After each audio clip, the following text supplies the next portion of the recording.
Hiç daha önce şunu düşündünüz mü? Ben hep doğru olanı yaptım. Herkese yardım ettim. Affeden hep ben oldum. Her durumda anlayış gösterdim. Peki neden hep ben acı çekiyorum? Ve daha da rahatsız edici olanı, bu soruyu kendinize sormak zorunda kaldığınız için bir şekilde kendinizi suçladınız belki de. Belki de çok fazla beklentiye giriyorum. Fazla hassasım. Kim bilir belki de sorun bendedir dediniz ama durun bir dakika. Ya sorun sizde değilse?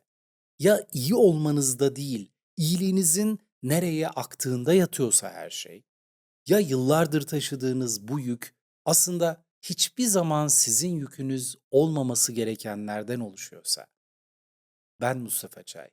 Bugün çok temel ve çok derin bir soruyu ele alacağız. İyi insan olmak gerçekten de bir bedel mi ister? Ve eğer öyleyse bu bedeli ödemek zorunda mıyız?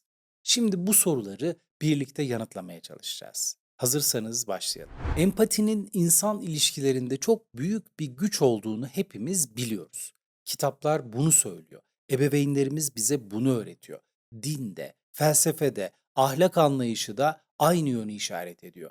İyi bir insan ol, anlayışlı biri ol, affedici ve yardımsever ol. Ama kimse bu niteliklerin yanlış ellere ulaştığından, nasıl bir silaha dönüştüğünden söz etmez. İşte bugünkü odak noktamız bu olacak. Empati neden bazı insanları sürekli olarak acı çekmekten kurtaramazken bazı insanlar için bu özellikler onları tam da o acının içine sürüklüyor? Psikoloji bilimi bu konuda neler söylüyor? Ve en önemlisi bu sarmaldan çıkmanın gerçek bir yolu var mı? Şimdi bu soruların derinliklerine inelim. Empati kelimesi Yunanca'dan geliyor. Empatya. İçinde acı hissetmek, içine almak, taşımak demek. Dikkat edin, içine almak ve taşımak.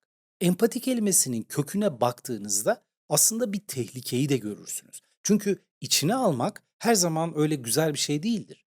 Bazen içinize aldığınız şey sizi beslemez, aksine tüketir.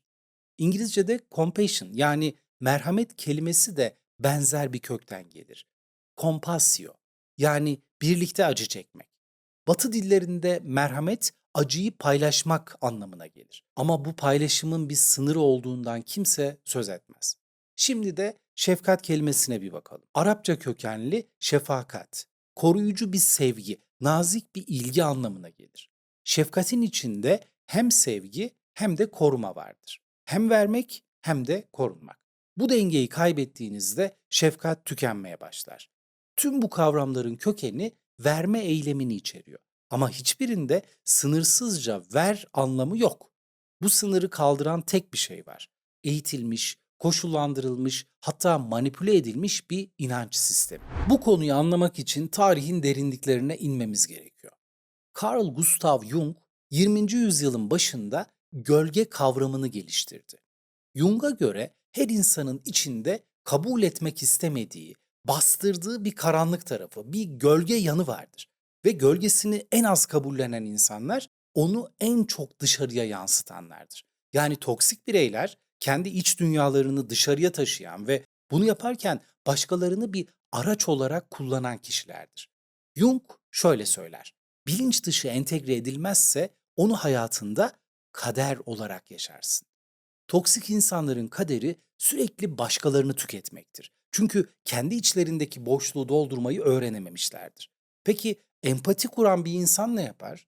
Tam da Jung'un öngördüğü şeyi, o boşluğu doldurmaya çalışır ve bu çok çok eski bir yaradır. John Bowley'nin bağlanma teorisine geçelim şimdi de.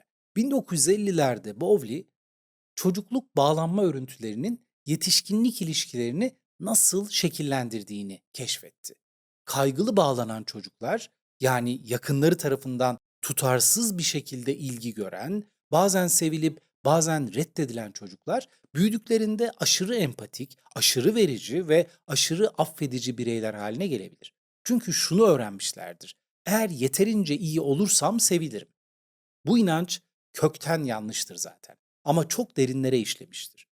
Ve 1990'larda Sandra Brown'un araştırmalarına geldiğimizde tablo daha da netleşir.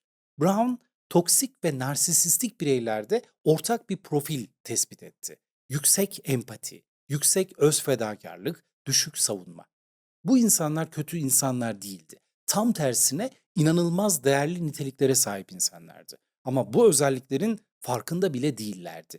Ya da farkındaydılar ama kullanmayı bilmiyorlardı. Yüzeysel anlatı bize şunu söyler: İyi insanlar kötü insanları çeker. Bu ifade hem doğrudur hem de yanlış. Doğrudur çünkü evet, toksik bireyler empati kurabilen, affedebilen, anlayış gösteren insanlara yönelir. Yanlıştır çünkü bu sanki kurbanın da bir hatası varmış gibi bir anlayışa kapı aralar. Peki gerçek nedir? Gerçek şudur ki toksik bireyler herkesi denerler ama herkes vazgeçmez. İyi insanlar kolay kolay bırakmaz. Neden peki? Çünkü bırakmak için gerekli olan şey sadece karşıdakini görmek değil, kendinizi de görebilmektir. Siz empatinizle karşınızdakini görürsünüz. Onun acısını ve potansiyelini görürsünüz. Hatta olmadığı bir versiyonunu bile görebilirsiniz. Ama kendi ihtiyaçlarınıza baktığınızda ekran bir anda kararır. Kendi sınırlarınıza baktığınızda ses kesilir. Şimdi bunu farklı bir perspektiften düşünelim. Eğer bir tamirci bozuk bir arabayı sürekli onarıyorsa ve araba her gün yeniden bozuluyorsa sorun tamircinin beceriksizliği midir acaba? Hayır, sorun arabanın onarılamaz olduğu gerçeğinin kabul edilmemesidir. Siz yıllarca tamir etmeye çalıştınız ama bazı şeyler kökten çözülemez. Bu dinamiğe asimetrik ilişki ekonomisi deniyor ve bunu en net şekilde gösteren araştırmalardan biri 2018 yılında Journal of Personality and Social Psychology'de yayımlanan bir çalışma. Araştırmacılar yüksek empati skoruna sahip bireylerin ilişkilerinde alma verme dengesini inceledi. Sonuç çarpıcıydı. Yüksek empati sahibi olanlar ilişkinin başında diğer tarafın da aynı empati kapasitesini taşıdığını varsayıyordu. Yani kendi iç dünyalarını karşılarındakine yansıtıyorlardı.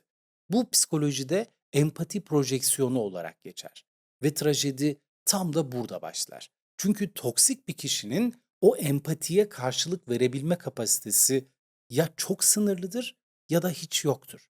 Bu bir ahlaki seçim değildir. Bu genellikle çocuklukta oluşmuş nörolojik ve psikolojik bir kısıtlılıktır. Ama bunu anlamak, onu taşımak gerektiği anlamına gelmez. Bir de şefkat yorgunluğu olgusuna bakalım. Bu kavram ilk kez 1992'de tanımlandı. Sonra travma terapistleri, acil servis çalışanları, savaş muhabirleri üzerinde derinlemesine araştırıldı. Bu insanlar bir noktada hissetmeyi kaybediyorlardı. Uyuşuyorlardı adeta. Çünkü beyin aşırı duygusal yük altında kendini korumak için bir kapak açıyor. O kapak kapandığında hem acı hem de sevinç birlikte yok oluyor. Toksik bir ilişkide yaşayan kişi aynı süreci kendi evinde, kendi yatağında, kendi hayatında her gün yaşıyor. Peki tüm bunları biliyorsak neden işin içinden çıkamıyoruz? Çünkü çıkmak sadece bir ilişkiyi bitirmek değildir. Çıkmak yıllarca inşa ettiğiniz bir kimliği sorgulamak demektir. Ben herkese yardım eden bir insanım kimliğinizi. Ben affeden biriyim kimliğinizi. Ben asla bırakmayan biriyimdir kimliğinizi. Ve o kimliklerden vazgeçmek bazen o kişiyi bırakmaktan çok daha zor. Görüldüğü üzere mesele sadece kötü bir insanla birlikte olmak değil, mesele o ilişkinin içinde kendi kimliğinizin nasıl şekillendiğidir. İyi insan olmak bir hastalık ya da bir zayıflık değildir. Empati, iyilik, affedebilme kapasitesi bu dünyada gerçekten de nadir bulunan niteliklerdir.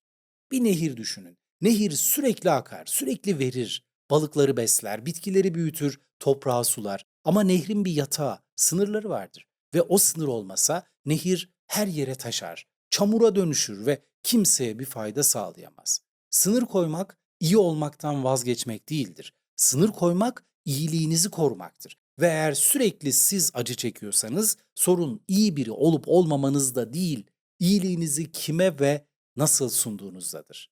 Bu da bir seçimdir elbette ve seçimler de kesinlikle değiştirilebilir.